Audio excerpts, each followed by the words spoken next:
Hey everybody, this is a quick video in case you have an INFINIX Hot 20i. I'm going to show you how to do a hard reset.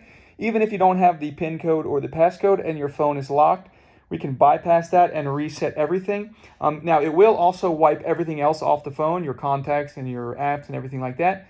But if you're ready to do that, it's pretty easy. We're going to start right now. Basically, your phone needs to be off, and with your phone off, you're going to press and hold the power button and the volume up button simultaneously as shown here, until the phone turns on.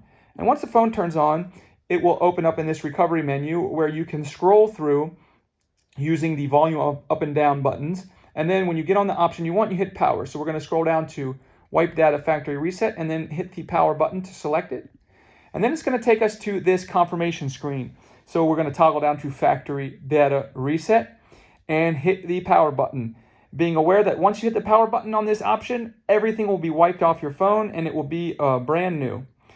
So once we do that, we can let it go through its wiping process, and then we can reboot it, and the phone will reboot like it was when it first came out of the box. Thanks a lot for watching. Have a great day.